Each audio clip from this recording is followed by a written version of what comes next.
begin with a true story. There was this large Christian school having a graduation. And when I say large, the attendance was approximately 3,000 people. The speaker had gotten there and was seated up front. And as the pomp and circumstance music began, the faculty files in, has a seat, and then the students begin. And as the students come in, this being a large auditorium, the speaker from up front could tell from the very back when this young girl entered the doorway, something was wrong. She had a scar from the top of her forehead all the way down her face. He could tell it even with her cap on. As she got closer, he could see the real damage. Her forehead had been split. It come down her nose and slightly pushed her nose to one side. Both lips had been split, and her chin had been split. Obviously, she had had surgery, but even with surgery, it was bad. So, keep from staring, as human nature always wants to do. He obviously turned his eyes away. And as the students all filed in, all of a sudden, the pastor grabs this speaker's arm and says, "If you've ever prayed in your life, pray now." And with that, he gets up and walks away. So this speaker is thinking, what in the world is going on? Obviously, he's looking around thinking, what has happened here that we've got to pray? And as he looked around, he noticed the youth leader got up, different ones of the administration got up and walked out. They knew something was going on that he didn't know what was going on. About 15 minutes later, the pastor come back in and sat down. He says, "Pray." The speaker says, "Boy, I can pray a whole lot better if I knew what I was praying about." And he told the speaker, "Did you notice the young girl who come down the aisle with a scar on her face?" He says, "Yes, I did." He says, "What happened was that girl's family had a father who was an alcoholic, and he would come home on a regular basis and beat up their mother. And the mother always told the kids, stay out of it, stay out of it." Well, when she was about 14 years old, he come in and was brutally beating her mother, and she couldn't take it. And she run and she jumped in between both and says, "Please don't beat my mother." The dad, in a drunken rage, picked up a butcher knife from the table and split her face right down from the top to the bottom. She almost died. It was so severe that it actually cut into the bone. She has had probably a dozen surgeries, and that's still what is left of what you can see. Now, what happened was the father was tried, and he spent approximately 4 years in prison. He got out yesterday, and he just walked in the back door, and he's sitting in this last seat from the last. We pulled this young girl out and told her her father had came. "Do you want us to have him leave?" She says, "No." Put an extra rose on the table.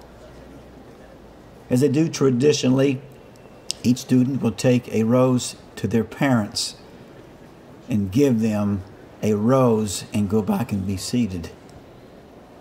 So as the ceremony come to an end, the students rose up to get a rose to take back to their parents, and most everybody knew what was going on. They let this young girl go first. She picks up a rose. She goes back to her mother.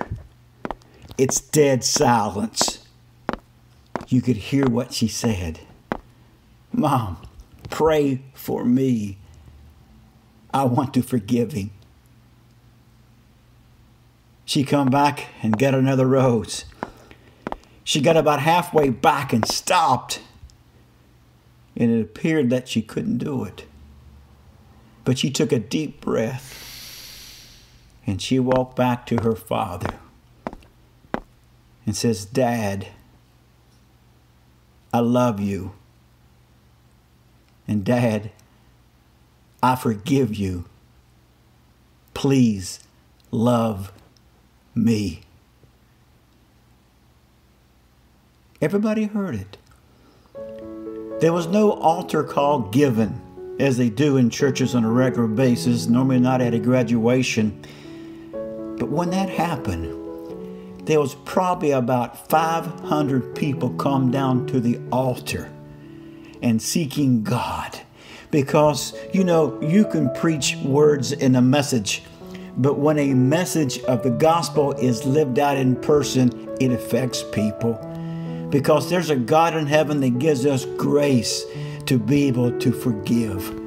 You see, we all quote the Lord's Prayer from time to time, but exactly after the Lord's Prayer in Matthew 6, verses 14 and 15, Jesus said this, For if you forgive men their trespasses, your heavenly Father will also forgive you.